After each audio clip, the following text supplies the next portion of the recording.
I'm 72 years old, and for most of my life, I believed I understood what strength meant. I thought strength was waking up at 5 in the morning, no matter how tired you were. I thought it was paying the bills on time, keeping food on the table, never letting your family see you panic. And I thought strength was staying firm in an argument and never backing down once you'd taken a position. And, it took me 72 years to realize that sometimes strength is just saying, I was wrong. And that was the one thing I never said to my son. 3 months ago, I sent him a message. After 15 years of silence, that's all it was. A message, not a call, not a visit. Just a few words on a small screen that suddenly felt heavier than anything I had ever carried. I know, can we talk? I stared at those words for a long time before pressing send. I must have rewritten them 10 times. At first I typed, "Son, it's Dad." Then I erased it. It sounded weak. Then I wrote, "We need to talk." That sounded demanding. I didn't have the right to demand anything. In the end, I settled for something simple, neutral, safe. Can we talk? When I hit send, my hands were shaking, not from age, from fear. The message showed one gray check mark, delivered, not delivered. I didn't even fully understand what the symbols meant. I just knew there was no reply. That was 3 months ago. Since then, my life has revolved around that phone. I keep it on the dining table, screen facing up, volume turned all the way up. At night, I plug it in next to my bed so I won't miss a notification. I wake up at least twice before morning and check it in the dark, the light from the screen filling the room. 72 years old, and I'm lying in bed hoping for a message like a teenager waiting for his first love to text back. 15 years ago, my son and I stopped speaking. His name is Daniel.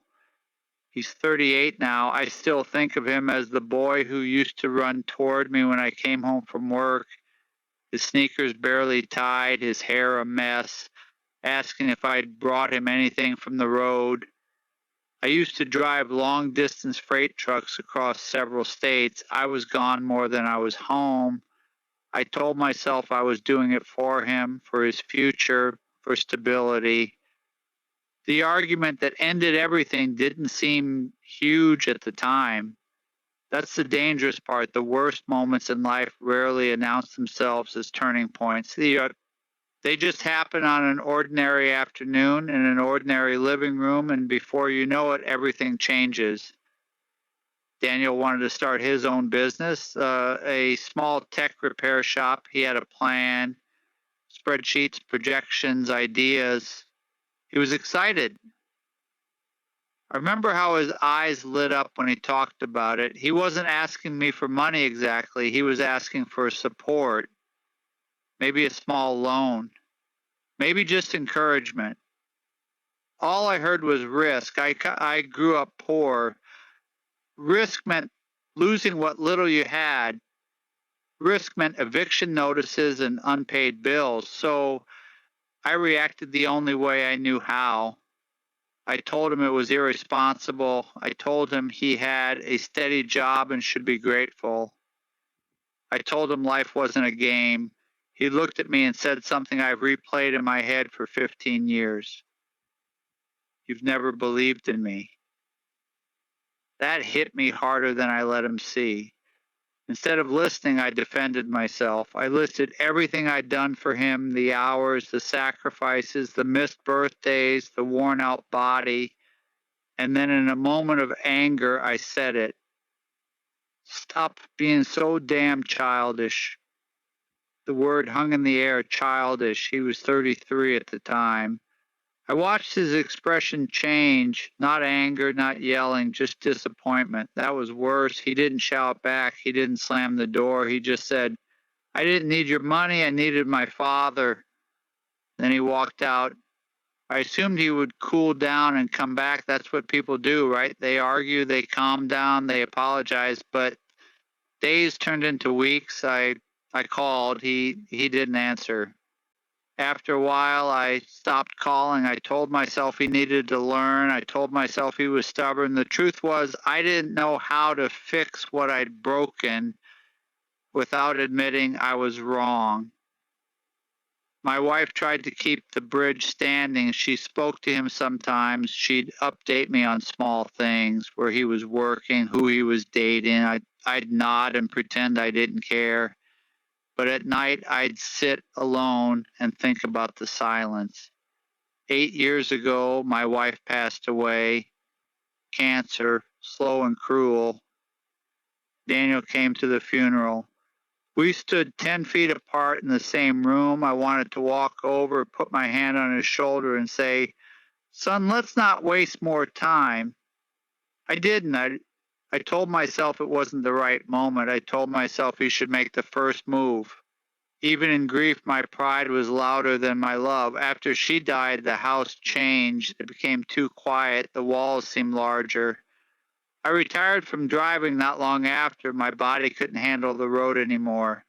And without work and without my wife, there was nothing left to distract me from the one thing I'd avoided, the emptiness between me and my son. And this past winter, I had a scare, tightness in my chest, shortness of breath. For a few minutes, and sitting alone in my living room, I genuinely thought it might be the end. And in that moment, I didn't think about money or achievements or regrets about work. I thought about Daniel. I imagined dying and him finding out from someone else. I imagined never hearing his voice again. That fear finally did what 15 years of silence couldn't. The next morning, I sent the message. Can we talk? Every day since, I've checked my phone at least 20 times. I've imagined what I would say if he replied. I've rehearsed apologies in my head. I've even practiced saying I was wrong out loud when no one was around. It sounds strange when you haven't said it in years. And then last week, someone knocked on my door. I don't get visitors. When I opened it, a young woman stood there, maybe mid-30s. She looked nervous. She asked if I was Richard Coleman. I said yes. She said she was Daniel's friend. My heart started pounding so hard I could hear it in my ears. I stepped aside and invited her in, but she remained near the doorway. "He saw your message," she said. Relief flooded me so fast I had to grab the edge of the door. "He did?" I asked. She nodded. "Yeah, he read it many times." "Then why didn't he answer?" The question came out sharper than I intended. She hesitated, then she said words I will never forget. "He's been sick, very sick. He didn't want you to know?" I felt the air leave my lungs. She explained that Daniel had been battling an aggressive illness for over a year.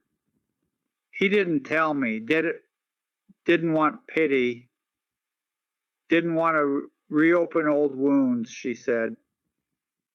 When my message arrived, he showed it to her. He told her he didn't know how to respond. He wanted to, he just couldn't find the strength.